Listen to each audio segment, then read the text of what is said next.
A Half-Life video. Yep, we're gonna talk about all the cancelled Half-Life games. Trust me, there's a lot. Starting with Half-Life, Hostile Takeover. A game that promised to expand the Half-Life universe in fascinating ways. Envisioned by 2015 Inc., Hostile Takeover was set to be the second expansion of the original Half-Life, following Opposing Force. It was a project shrouded in mystery, with plans to introduce us to the role of a junior G-Man, a character that would offer a new perspective within the enigmatic world created by Valve. The game was to be a blend of familiar Half-Life mechanics with fresh elements. Players would navigate through uncharted territories, ally with new characters, and face challenges that would test their resolve.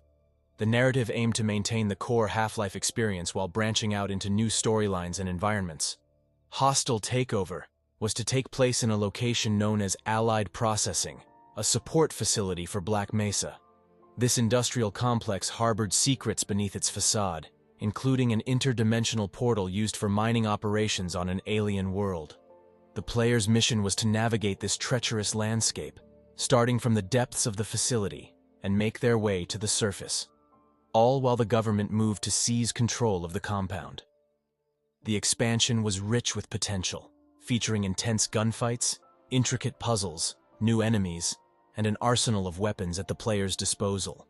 It also promised enhanced NPC interactions and numerous side quests, adding depth to the gameplay experience. But, despite the excitement and anticipation, Hostile Takeover was ultimately cancelled. The reasons behind its cancellation remain a topic of mystery. Some suggest it was due to the confusion with Half-Life Counter-Strike, while others believe it was a strategic decision by Valve as they moved towards other projects. It could be true. As a fan of the series and a gaming enthusiast, it's hard not to wonder about the what-ifs. Hostile Takeover had the potential to be a groundbreaking addition to the Half-Life series. Its cancellation left many questions unanswered and dreams unfulfilled. Next, Half-Life ports for Dreamcast and Mac. The Dreamcast port of Half-Life was highly anticipated by fans of the console. Developed by Gearbox Software, this version promised enhanced graphics and new content, including an exclusive mission pack titled Half-Life Blue Shift. Despite being nearly complete and even receiving a cover feature in the official Dreamcast magazine, the port was abruptly cancelled. The reasons cited were the poor reception and changing market conditions surrounding the Dreamcast. It's speculated that the declining sales and eventual discontinuation of the Dreamcast console played a significant role in the decision to cancel the release. Similarly, the Mac port of Half-Life, which was in development by Logicware, faced its demise just weeks before its scheduled release.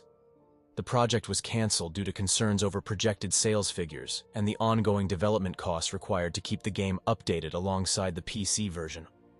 It's believed that misleading sales projections given to Valve's Gabe Newell led to unrealistic expectations and the eventual cancellation of the project. The Dreamcast port, in particular, could have brought a new audience to the Half-Life franchise and possibly extended the life of the console. As for the Mac port, it's disappointing that Mac users had to wait several more years for a compatible version of Half-Life, missing out on the initial wave of excitement that surrounded the game's release. Now the big part, Half-Life 2 Episode 3. In the spring of 2006, Valve Corporation set the gaming world abuzz with the announcement of Episode 3, the anticipated final chapter in the episodic trilogy that would continue the adventures of Gordon Freeman from Half-Life. The community's excitement was palpable, with expectations set for a 2007 release. The cliffhanger at the end of Episode 2 left fans on the edge of their seats, hungry for the resolution that would come with Episode 3. However, as 2007 slipped by with no sign of Episode 3, it became evident that Valve was grappling with the project. The company was caught in a creative limbo, struggling with the episodic format's constraints and the direction of the narrative. Concurrently, Valve was developing the Source 2 engine, which introduced further delays to Episode 3's production. The ensuing years were marked by a deafening silence from Valve regarding Episode 3.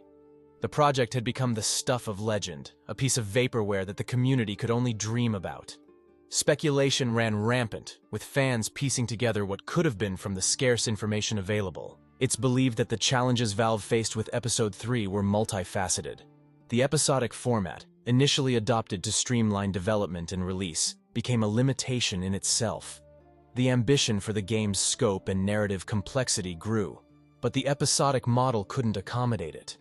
Moreover, the development of the Source 2 engine meant that resources were being diverted to ensure its completion before returning to the Half-Life universe. The cancellation of Episode 3 left a void in the gaming landscape. It was a project that held so much potential, and its absence has been felt deeply by fans worldwide. One can only imagine the impact it would have had on the gaming community and the innovations it might have introduced. But in the wake of Episode 3's cancellation, Valve remained focused on other projects, including the eventual release of Half-Life Alyx, a VR experience that revisited the Half-Life universe. Not that great, though. There was also a Half-Life game being developed by Junction Point, but it was too ultimately cancelled. Junction Point Studios, founded by Warren Spector in November 2004, was a company with a vision to create games that blended action and role-playing elements with a strong narrative and player choice. The studio was composed of several former employees of Ion Storm, a company known for its innovative approach to game design. From its inception until its acquisition by Disney Interactive Studios, Junction Point worked on a game based on Valve's Source engine, intended for distribution on Valve's Steam network. This project was later revealed to be a new game in the Half-Life series. The game was set to explore new territories in the Half-Life universe. Unfortunately, the project's fate took a turn when Disney Interactive Studios acquired Junction Point in July 2007. The acquisition led to the cancellation of the Half-Life game, as Junction Point shifted its focus to developing properties based on Disney characters, such as the epic Mickey series. The decision to cancel the Half-Life project was influenced by Disney's strategic priorities, and possibly by the creative direction that Junction Point was taking with the game. The cancellation of the Half-Life game by Junction Point Studios had a significant impact on the gaming community. Fans of the Half-Life series had high expectations for the new installment, and its cancellation left many disappointed. I'm still mad. Next, Ravenholm. Initially envisioned as part of the episodic content following the critically acclaimed Half-Life 2, Ravenholm was to take players back to the eerie, zombie-infested town they had briefly traversed. The project began under the direction of Warren Spector's Junction Point Studios before transitioning to Arcanus Studios, the creative minds behind the Dishonored series. Arcanus' vision for Ravenholm promised to expand the Half-Life universe with new mechanics and deeper lore. Set against the backdrop of the hauntingly desolate town, the game was to feature familiar faces, such as the enigmatic Father Grigori, and introduce new elements that would have enriched the Half-Life narrative tapestry. Despite the potential for innovation and the excitement it generated among fans, Ravenholm faced an untimely cancellation. With about a year left in its development, Valve made the difficult decision to shelve the project. The reasons cited ranged from financial concerns to creative constraints, as the premise of Ravenholm, while intriguing, was deemed too restrictive within the broader scope of the Half-Life saga. Man, where do I even begin?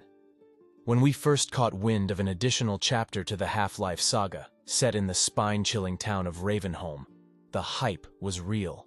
The thought of diving deeper into the lore, encountering new types of headcrabs, and maybe even teaming up with Father Grigori again had us all on the edge of our seats. But then, the news dropped like a bomb. The project was axed. Just like that, our dreams of returning to the eerie streets of Ravenholm were dashed. It felt like a gravity gun blast to the gut, especially knowing that Arcane Studios with their stellar track record was at the helm. The reasons for the cancellation? We can speculate all day. Budget cuts, creative differences, maybe it just didn't fit into Valve's grand plan. But the bottom line is, we'll never get to experience what could have been a masterpiece of horror and storytelling. As a fan, it's a tough pill to swallow. Ravenholm had the potential to be more than just another chapter. It could have been a new benchmark for the series. Every so often I find myself watching the leaked concept art and the snippets of gameplay, thinking about the what-ifs. So here's to Ravenholm, the Half-Life that never was. Half-Life 3. The expectation was that Valve would follow up with HAL Episode 3, but as years passed, no such game materialized. Instead, the gaming community was left with rumors and leaks. According to reports, Valve had multiple projects that could have been Half-Life 3 at different points in time. One of the main reasons cited for the cancellation of Half-Life 3 was the challenges associated with the development of the Source 2 engine. Technical difficulties with the engine reportedly hindered progress on the sequel too. Additionally, there was a shift in focus within Valve towards hardware development and the Steam platform, which may have deprioritized game development. Valve's approach to game development also evolved over time. They experimented with the idea of procedural generation to enhance replayability, indicating a departure from the linear storytelling of previous titles. This concept was never fully realized in the context of the Half-Life series. The series has been influential in the gaming industry, and the lack of closure for Gordon Freeman's story is a sore point for many. Next, Borealis. Alright, let's dive into the story of the Borealis, the Half-Life game that could have been but sadly never was. So there's this ship, right? The Borealis, an aperture science research vessel that's got a knack for popping in and out of existence like it's no big deal. It's like the ultimate magic trick, except it's not just pulling a rabbit out of a hat. It's the whole ship, vanishing into thin air. Now this ship is not just any old boat, it's a legend in the Half-Life universe. It first got a shout-out in Half-Life 2 Episode 2, and then again in Portal 2. Imagine that. A ship so cool it gets name-dropped in 2 different games. It's like being the popular kid in school that everyone knows. But here's the kicker. The Borealis is not just lost at sea. It's lost in time and space. We're talking some serious sci-fi shenanigans here. So Valve, the big brains behind Half-Life, had this wild idea around 2015.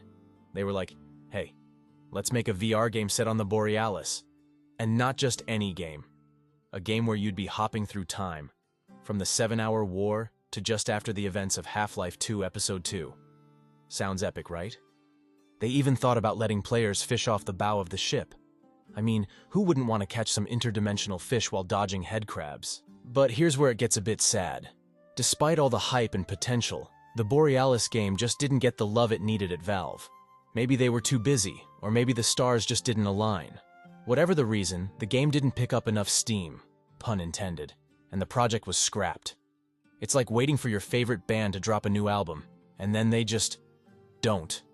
The Borealis could have been a game changer, a new way to experience the Half-Life universe. But alas, we'll never get to board that ship, or reel in those cosmic fish. So yeah, that's it for the video.